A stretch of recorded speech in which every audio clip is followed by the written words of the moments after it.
All right, guys, welcome back to the Shintaro Higashi show with Peter Yu. Peter Yu's not here. Special guest, Austin Cook. Thank you. No, thank you, sir. Right. Austin is a high-level judo grappler from back in the day. We grappled right around the same time. That's right. Maybe I was kind of on the way out and you were kind of on the way in, but there's some overlay. And your Instagram is Bad Boy Medicine, right? Yep. And you have such a presence online now, so we just kind of had to have you. No, it's Because- everyone's always asking me about Shintaro, so I'm glad we could make this happen. Yeah, and you know what's cool about you? It's not just like, oh, I did judo, seriously 10 years ago, and I'm just kind of doing that. You're innovating, you're doing no-gi stuff, and you have content that's relevant for today. You're always experimenting. So I kind of wanted to go into that and interview about that. But first, we have a couple of sponsors, Jason and Levon. You know it. Thank you very much. Judo TV, discount code Shintaro, Fuji Sports. Also, that's another one. And you too can sponsor us too through Patreon. So let's take it from the beginning. How was your grappling journey? Like, where did it start? You have a unique story.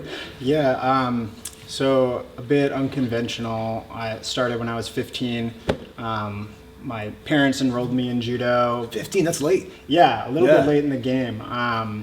And so I think like a lot of us, I wanted to be obviously as good as I could, got addicted. Yeah. And then quickly sort of came to the realization that if I want to beat guys that are always going to be better than me, if I stay in the current system, in terms of training methodology and approach, I have to approach things a little bit different. Yeah. And so I kind of went about it trying to question every dogma that exists. So Ooh, I love it. yeah, just trying to trouble make, Yeah. a little bit of the bad boy, which is like, just kidding. Yeah, no, that's great because people say like, oh, well, Sotogari, you have to point your toes and turn your toes outward. Yeah. And it's like they focus so much on this foot shape. It's like, does it really matter? Right, exactly. So And it that's why freaking doesn't. No, exactly. And that's the one thing that most guys will focus on. And I used to question that too. It's like, why does it matter? Yeah, for real. Yeah. And I think one No of one the could answer. What's that? No one could answer. Yeah, right. Yeah. And I don't think there is grappling trends, they change throughout time, and people have always mostly been good at grappling, and things go back and forth, and kind of there's a cyclical nature. And so I don't think there is always a right answer. And I try to approach it where, well, if everybody thinks this is the right answer, how can I tweak things to make myself a little bit unorthodox, because it's a little bit of a cheat code, right? You don't have to be as good if you're unorthodox. So try to exploit that. Yeah, and it means a lot coming from you because you're a guy that started at 15 and won U.S. Nationals, won U.S. Open. You were on the U.S. national team for judo, right? So you did this in a very short amount of time. But you must have played some sport leading up to that. Yeah, so I did. I've always been active. My parents weren't huge fans of video games, so they would just send me off into the woods. And from North Carolina, so I was always like climbing trees, building forts, wrestling around with my friends, play a little bit of soccer, and so I think. But no like high level, like, hey man, you're gonna be a freaking gymnast or none of that. No organized sports, just like an active kid. Right, exactly. Were you just a freak of nature athlete? That's the thing. I don't think so. I was never the strongest guy in the weight room, even lifting with my friends. I was never the quickest, but I've always been. I've always approached my learning a little bit differently. Yeah. And I think really when we're improving at grappling, it's not so different than learning anything. So if you can get good at learning, you can apply it to grappling, and that's exactly what I've tried to do. But yeah. All right, so you had the 4-year thing. You went to high school and college, and then you were doing judo the whole time. And then what was your first real accolade in judo where you like kind of broke through and you were like, oh man, like I'm kind of in it? Was it at the junior national level or is it senior level? So my first junior nationals when I was 15, I actually won it. What? Wait, so you won 15-year-old division the first year you were doing judo? Yeah. That's kind of freaky. How's that possible? I just Great, you gotta fact check that.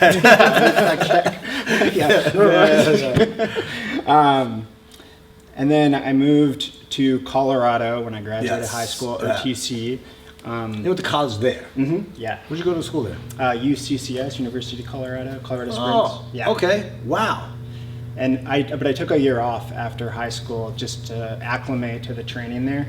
And wow, you really leaned in. Oh yeah, And at this point, because for those of you guys, this guy went to Stanford for medicine, so you're a freaking doctor by trade, right? And we'll talk about that, work-life balance, judo and grappling and career. But did you know you were going down that path already when you were in college? Sort of. When I was in college, so let me just I guess start after high school. After high school, I didn't know what I wanted to do, but I was a big fan of mixed watched UFC all the time. Kyle Parisian, watched him toss people. Yeah. And when I first went, I wanted to keep that open, which is one of the reasons I didn't start college right away. Yeah. But then I sort of did more research into the effects that cumulatively being punch in the head. Exactly. And it's a little scary. Yeah. So I didn't want to do that. I ended up going to college. My parents are in science. I started to do that. And really, what do they do? They're they run. My dad runs a lab. My mom used to work in a lab, and now she teaches figure skating. Oh wow, that's cool. Yeah. All right, so athletics run in your family. You have genetically good genes, so for coordination, probably, right? Maybe, yeah. And are you flexible? No. Okay, I think my balance is pretty good. Yeah. I've always been an active, like I said, I just watch Dragon Ball Z. Yeah. Then pretend I was, Goku, Vegeta, doing cartwheels, and nice. I think that actually did have a pretty big effect on any sort of acrobatics that grappling consists of. But I started taking these science classes, and I liked the same thing that appeals to me with judo, which is problem solving. Yeah. It's all the same thing. Yeah. And so started that. Then went to medical school, which looking back, I have some regrets that I stopped too early. Yeah. Because I was consistently, in my mind at least, improving with nationals. I got 5th, then 3rd, then 2nd, then 1st, and that was my last one. Do you remember we were on an international tournament together? Chile, right? Was it Chile? Santiago, maybe? Is that when I had the concussion? I think so. Yeah. Oh man, that was brutal. Let's not talk about that. Don't remember that one. Not a good result for me either. So I remember meeting you. Actually, I feel like, did you go to Brazil? No. You never went to Brazil? So maybe it was Chile. I think so. So I was really on my way out. That was like, man, that was not a good tournament. That was my last year as well, though. Yeah, I remember because the first time I've had a conversation with you, I was actually very excited to meet you. Because you beat my buddy Dave at Nationals, and I watched that match because my buddy Dave was competing. And I think I won it the year you took 2nd or 3rd, or something like that, right? 2011-ish? I remember you winning before me. Yeah, and I'm friends with Ed Liddy, so I remember talking to your coach and be like, and then I was like, yo, who is this kid? Nah. He's like, this kid's good. It just came out of nowhere, right?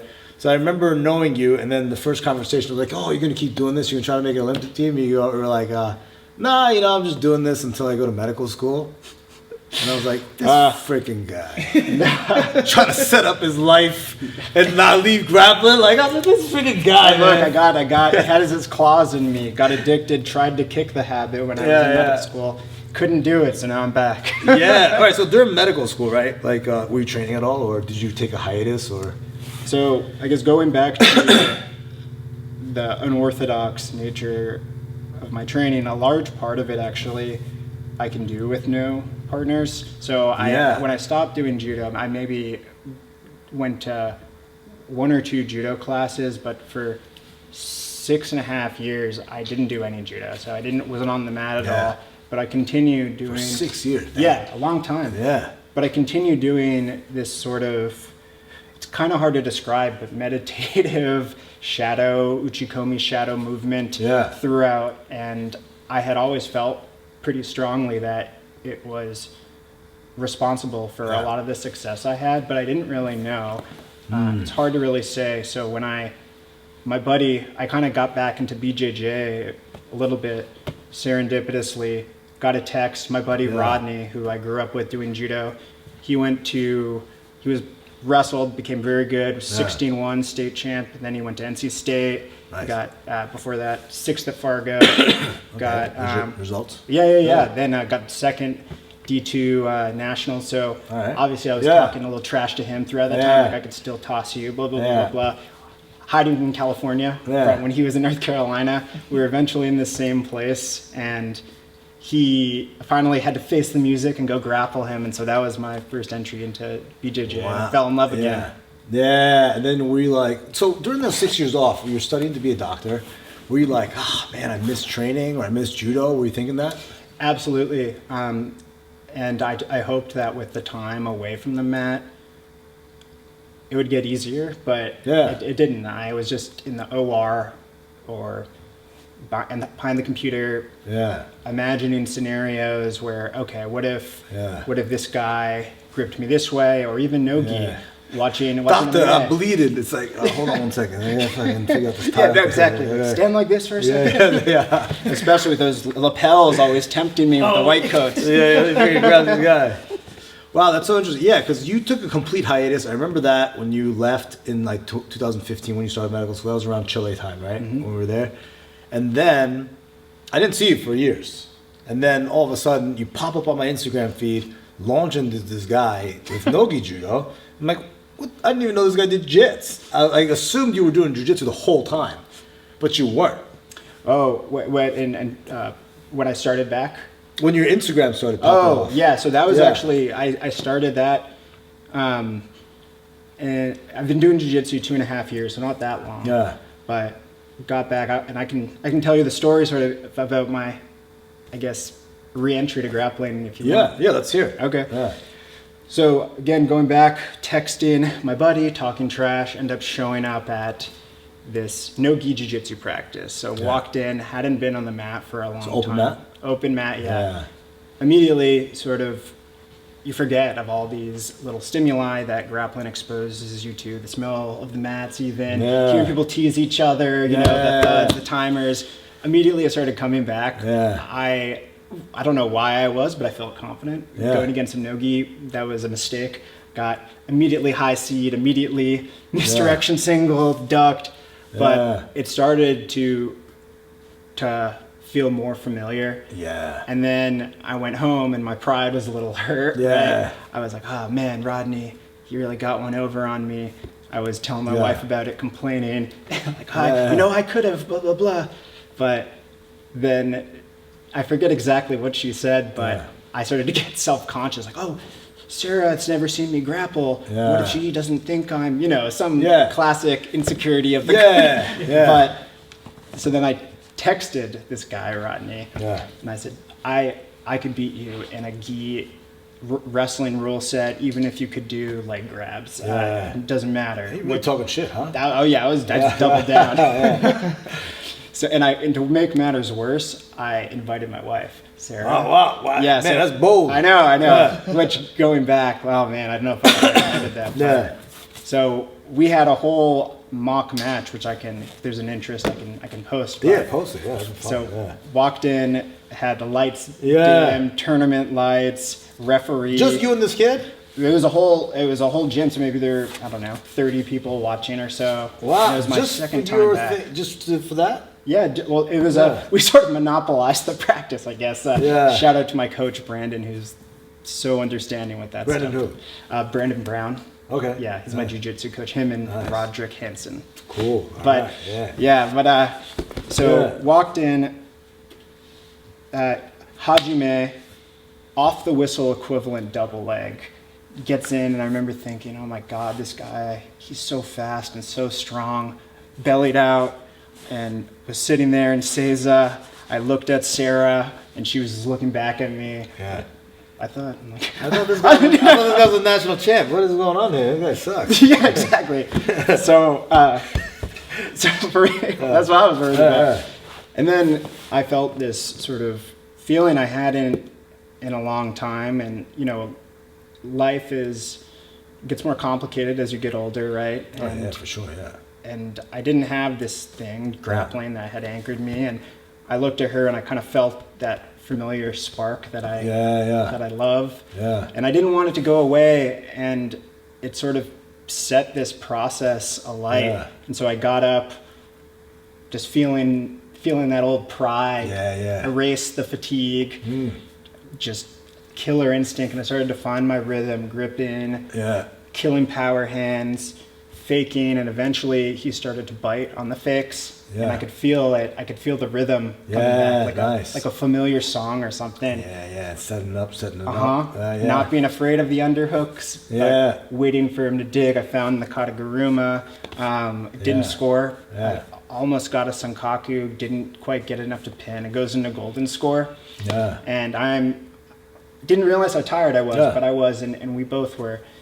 But then one of my favorite throws, Morote Sayanagi, and I almost felt like a whisper of like, oh, there's something familiar there. There's that pocket, you know what I mean? And then fake. Eventually I found it, drove, scored, so I won. And in golden score, huge relief immediately, realized how tired I was. We went outside. He had already thrown up, and I was about to throw up, vomit outside, gross, but that's grappling. That's awesome. Yeah. Love it. And then you're like, all right, I got to keep doing this again. Exactly. And then but you have a weird training schedule where you're not in the dojo every day or even 3 times a week doing regular Gen Pop classes. Right. Right? And this is going to be semi-controversial. You only go to open mats. I've never been to a jiu-jitsu class.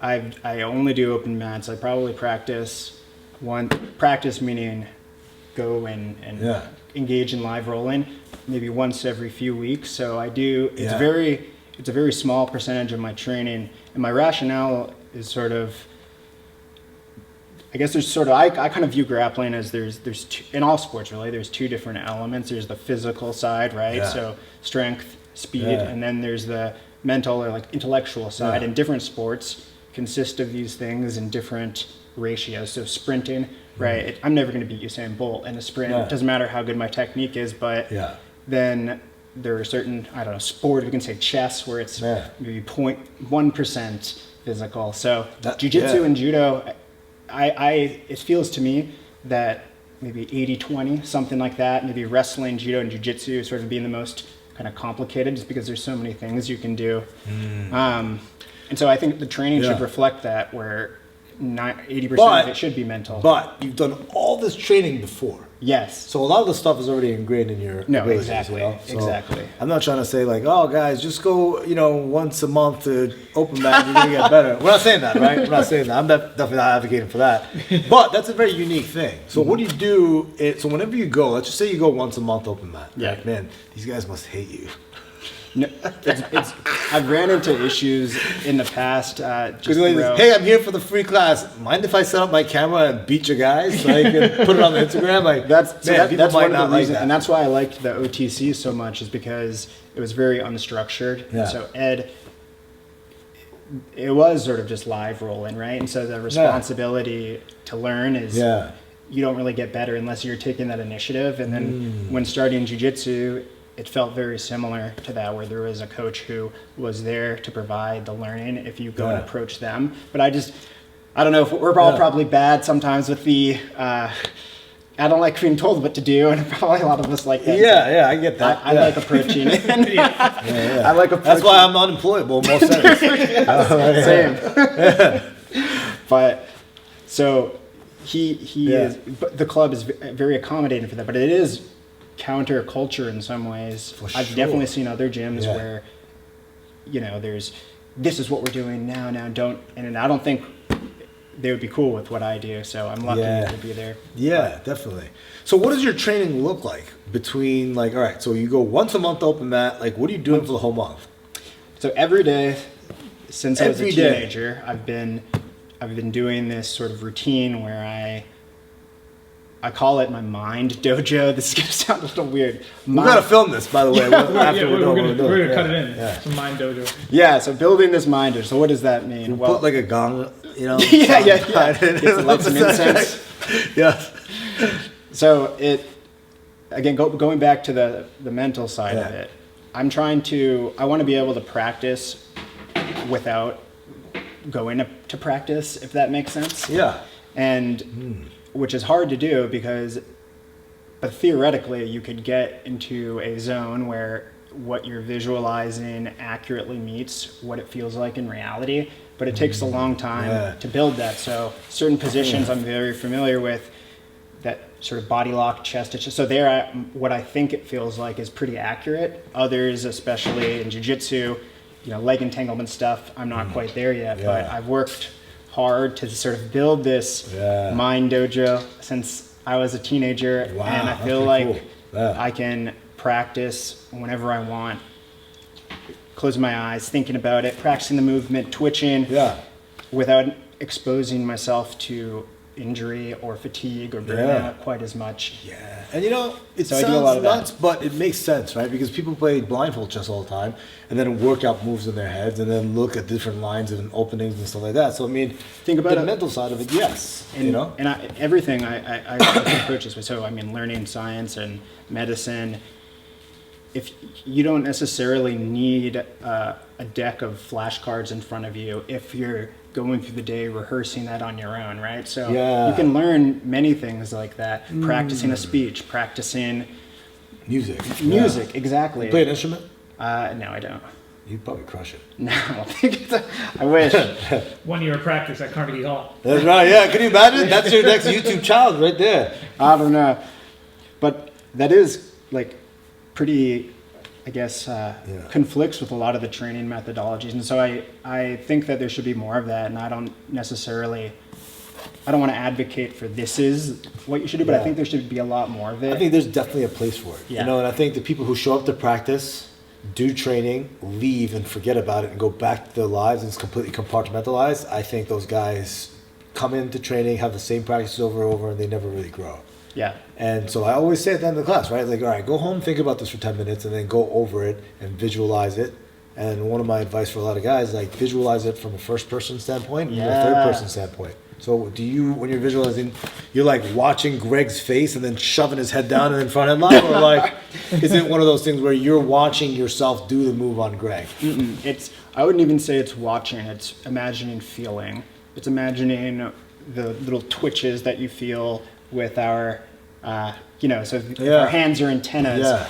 What does it feel like when Shintaro is gonna fake and then imagining that, okay, that doesn't quite feel like I thought it would. Go back, make it more accurate, practice, go back. Maybe I'm 30% of the way there and go back and forth, back and forth. That's not even visualization. You're almost living it. Yeah, it feels imagining feelings, but I mean, we can also, we know what it feels like to, have our phone vibrate or have someone shove us, right? And so we can do it. Dude, I have phantom phone going off in my pocket syndrome all the time. I'm like, my phone ringing? It's like, it's not even in my pocket. So I guess it's like visualization meets kinesiology. It's like kinesiolation or something. Right, it's like imagining sort of the proprioception. I think it's super underutilized and the more sort of intellectual of the sport. So with BJJ, for example, the more utility that there is for this sort of training approach, and if you can never really leave practice, go home on the drive home, fortify what it feels like. It felt like this. Then you imagine it. You have questions like, what if I could do this in this situation? What would that feel like? Go back and forth, and it takes a long time, but eventually you can develop So where do you go in your house to do this? Usually outside of my backyard, looking like a weirdo. You're mumbling to yourself. Your wife walks in. You're like, she's like, and you're like, what are you doing? And I also try to implement these movements in my everyday life. So, that's cool. When I'm walking down the hall, for example, I try to, if I'm going this way, I try to walk, take one way, go the other way. And I've been doing this since I was a kid. Having light switches. I learned this from my friend Alex. Don't think this is the wrong way. Are you autistic? What's that? Are you autistic? Maybe undiagnosed. Maybe there's a little bit of autism in there. I don't know, man. But it's cool autism. It's cool. I don't know I'm gonna make it cool. No, but it's like some people have that kind of a special mind where it's like, you know what I mean? I don't know. Like Rain Man. I think I can get obsessive about that stuff, and it helps with certain sports. I mean, I get it, right? Because I'll be sitting in school thinking about judo, and then like everyone's quiet. And I'm like, go like this, and people are like, "What the fuck?" You know? Exactly. And it was like I was just thinking about. So imagine if you had forced yourself to do that even more than you would. I mean, how could you make the argument that you wouldn't be better? Dude, I'm too scared. I already like mumble stuff to myself all the time. Like I'm gonna be like the craziest old guy, like mumbling and twitching on the train. You just gotta accept you're gonna look weird. Yeah. But all sorts of things, and walking through life thinking, how can I incorporate something? So I stole this from my buddy Alex to work on his hip flexibility and hip strength. He just turns off lights with his feet. Which it sounds so simple and weird, but this same motion, it feels exactly like a front uchimata, and it works on the hip flexibility just a little bit. Yeah, whenever I get on an escalator, I'll stretch my calves. Yeah, exactly. You're already sort of doing it. Always, 100,000%. You ever do that? No. And I love that you're. So you're already looking weird. That's I mean, you see guys that like waiting for the subway sometimes, like doing this, like judo guys. exactly. Like, you know, and then when you're in Japan, you see that, and you're like, and the guy's jacking his kai fight, you're like, oh, that's 100% a judo. 1,000%. And I think a lot of us that have had success with it probably intuitively and naturally do a lot of that stuff, but I've really tried to lean into that, knowing that other people don't do it as much, to try to be unorthodox and to try to approach and view things through a different lens. But I mean, I love how that you're even open to considering this stuff, because it is pretty counter. I mean, but look at boxing. You go to the gym, weightlifting gym, guys who don't even box are like, ha, ha, ha, ha, ha, yeah. So it's like, it's normal. And you see golfers, right, waiting for the train, freaking doing their stupid swing. Yeah. You know, you ever play golf? Such a dope sport. I love it. That's why I said it. No, you were saying too, like when I'm at the driving range, like just picking the ball out with the club. Exactly. You know, moving it around, putting it in spot, like just those little muscle. You've heard I'm sure you've heard people compare judo to dancing, right? You can dance by yourself, and it's all just movement. And I think techniques are not created equal. Certain techniques are more movement, but that's why I like foot sweeps so much, because I can work on them by myself and I can work on the timing.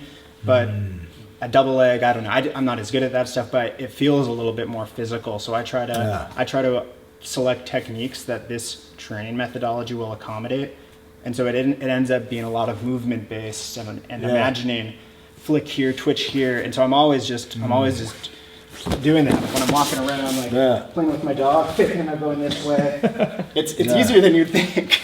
Yeah, that's really interesting, man. Like, all right, so let's just give examples from maybe some of the viewers were like, oh, this could be something that, you know, keeps me engaged. And, you know, people get injured, right? And they leave and they never come back. Yeah, exactly. But these are the things that keep you mentally engaged, that keep you in the sport. Yeah, you're right. I think because it makes you feel like you're improving. You know, the worst is like, oh, my elbow hurts. I can't train. Everyone's getting better. I'm going to go back in 3 weeks and everyone's beat me. Or how many people could have done it and had some debilitating injury, and it's just a game of probability, right? And so and also, I think doing this works on the sort of mechanics that would reduce the likelihood of an injury if you're constantly just ready to go like that, and then check yourself, imagine what it feels like, then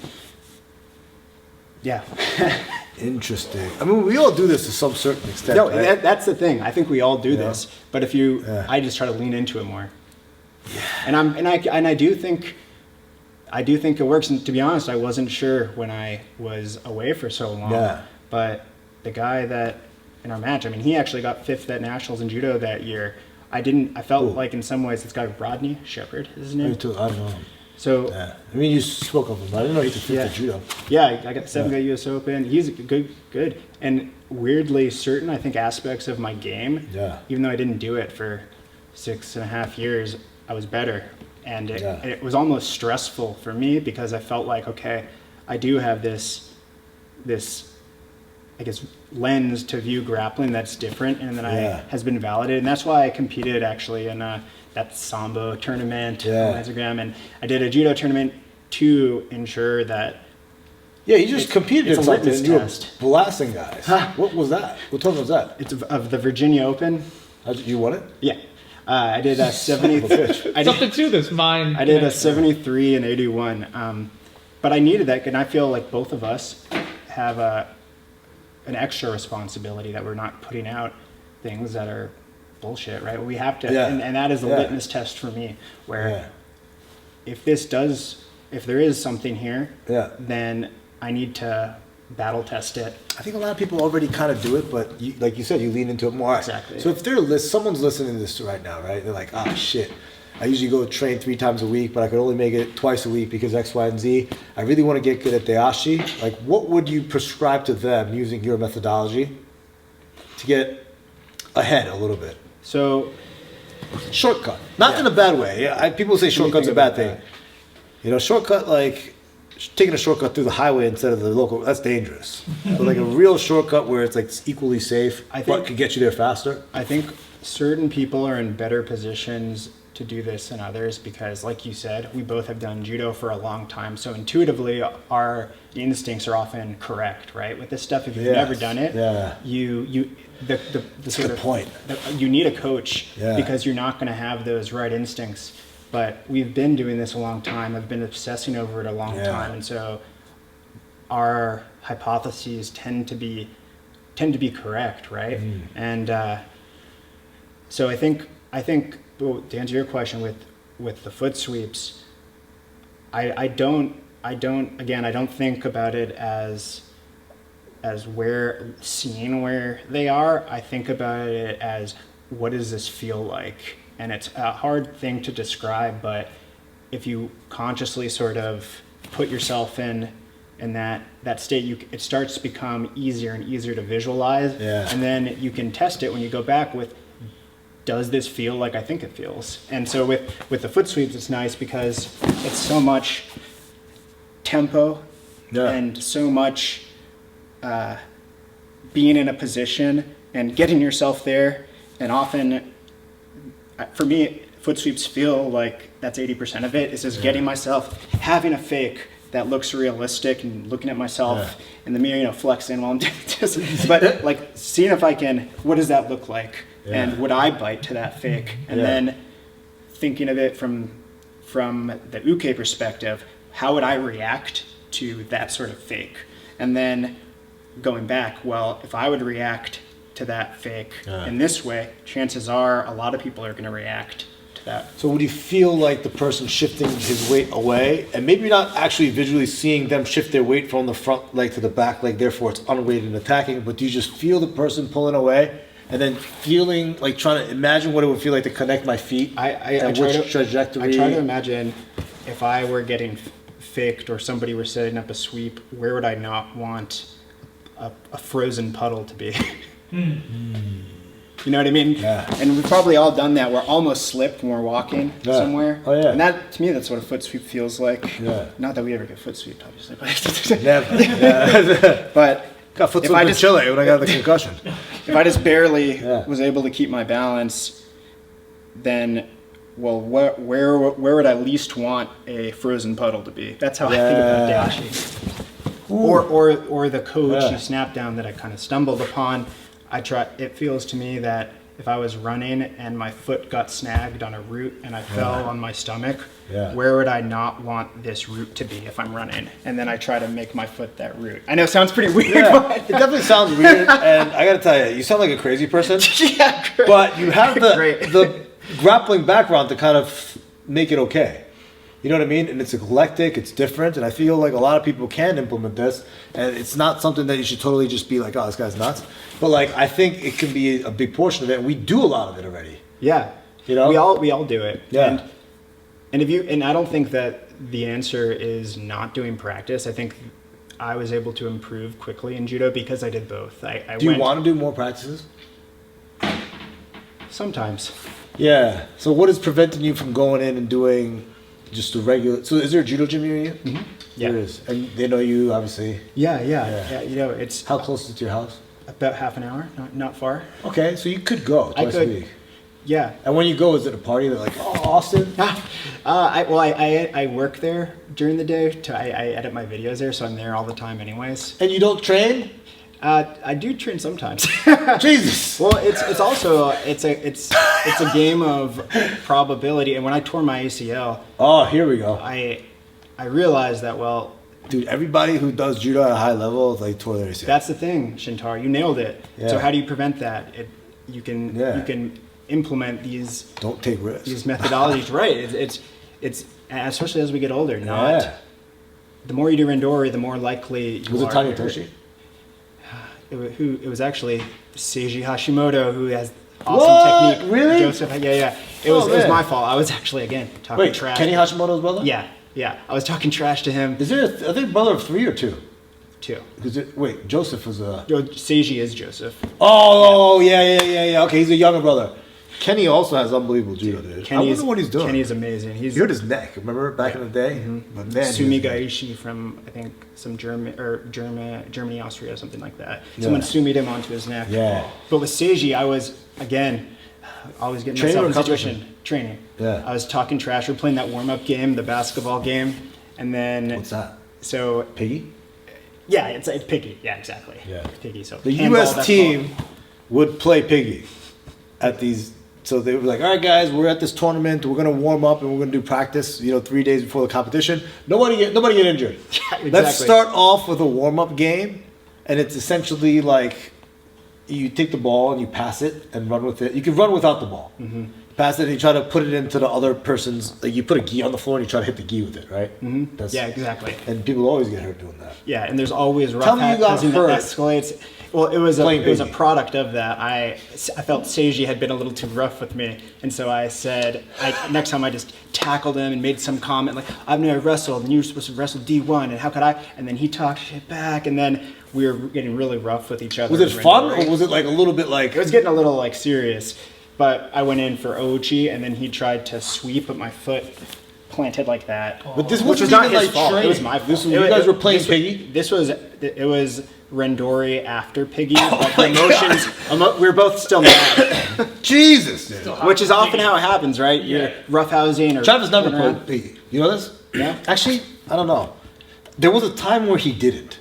When he would be cutting weight and stuff, and we're like, let's play. And he'd just be like cutting weight on the side. And I think I've seen him play before, but there was a time period. He's like, I'm not playing that shit. I'm not getting injured for no dumb reason. Speaking of Travis, I was watching you guys' match the other day because I mean, this is actually another reason I don't do more gi stuff is because you already do it so well that I don't really feel like I can give much to that as I can with the no-gi judo. But anyways, I was watching... It definitely is a niche, no-gi judo. Yeah, exactly. And it's a little bit unexplored territory for the weirdos. My own sort of opinion on this, but I wanted to ask you, what throws do you think are most prevalent in judo that you should abandon completely? And in BJJ, it's just not worth it. Abandon completely? I mean... Or disproportionately abandon compared to judo. Gi jujitsu or no gi jujitsu? Let's start with gi. Gi jujitsu. Like just like a harai goshi is tough to do. You know, collar and sleeve when the hips are down, and when someone could just at any given moment, like you're setting it up, he could just sit down to the ground. You're doing all that for nothing, really. So it kind of takes away the right. If you put two boxers, and people are like, oh, you should, right, or whatever it is. But like if you're boxing, if you don't want to box and you start running the other way, there's no boxing. Mm-hmm. The rules have to force these two people to engage in order for something to happen. Mm-hmm. You know what I mean? Yeah. So like when the rule set says if you don't want to get taken down, you can just drop to the floor, it cuts away a lot of it. And the same thing with judo, spider guard, lasso guard, all these complicated guards. Right. If you go down and if you can force stalemate for 5 seconds, it just stand you right back up. It's not worth learning, man. So if you're competing. Koshiguruma, because that was one of my answers. Koshiguruma, yeah. I think the head and arm throws, it doesn't feel worth it. Because even if you score, ippon or whatever, you're on the ground and they have an underhook. That's not, I'd rather be anywhere else. Yeah, I mean, there's like ways to like turn into it and then go Ushiro and transition. But yeah, definitely you're right about that. They get scrambled out of it. So Koshiguruma, definitely. Even Osoto, you could stick out the leg and the guy could just grab a single, right? Yeah. Unless you really know it. Yeah. And learning how to not let a guy just reach out and grab a single off your Osoto, that's a skill in itself. Uh-huh. Oh, right? and something that we had to develop when there were leg grabs, right? Yes. So we have an advantage. Yeah, it's a lost art now. Exactly. If you're starting judo now, you're 14, 15. Yeah, definitely. We should put it out there just in case IGF decides to bring it back. Right. Or... they have a new division in the Olympics, or the freestyle judo, which is like a real thing now that they're trying to do in the United States. Like if it takes off and it becomes a real thing, probably won't, but like... Yeah. What about ippon seanagi?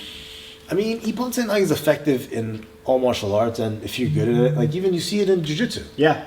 Quarter turn drop, full turn drop. Right, the quarter turn, yeah. And drop seanagi is a good one, and people will argue like, oh, it's not viable for the street, but it's like, that's a different argument. Right. You know Yeah. what I mean? You're right. And then if you miss, you really give up your back. But if you could time it right, if you know it, but the time it takes to get good at it takes a long time. Right. But the quarter turn you could spam without giving up your back. Yeah. So might be worth learning first. And if Yeah. you could do the quarter turn safely, repeat it, spam it, not give up a back, then maybe you could turn a little bit more into it. That's something might be worth doing also. You know, that's just my opinion. Yeah, But I foot agree. sweeps. Foot sweeps? Oh, I mean, yeah. It's Yeah. I think it's hard to make the argument that in most forms of grappling, Yeah. and yeah, wrestling maybe people are more proficient at like grabs, but Yeah. it's inherently such a low risk. Yeah. And importantly, energy inexpensive Yeah. technique takes no energy. No. And I think something that's overlooked is you can wear on somebody's focus Yeah. and concentration It's true. by doing Yeah. something that you can ingrain in yourself that's instinctual Yeah. by doing this sort of movement training. Yeah. But now they're not used to that, right? Yeah. And so they have to consciously devote a portion of their attention toward your feet, which means away from your hands, right? Yeah. So that sets up the grip in. So now if you can become proficient with foot sweeps and grip fighting, Yeah. it's a large area that they have to devote their attention to, Yeah. and that takes concentration and effort and energy. Yeah. And it's also your hands and your feet are the two parts of your body that are farthest like away from each other, and that you can move the fastest. Yes. So think about if you know a punch is coming from here, Yeah.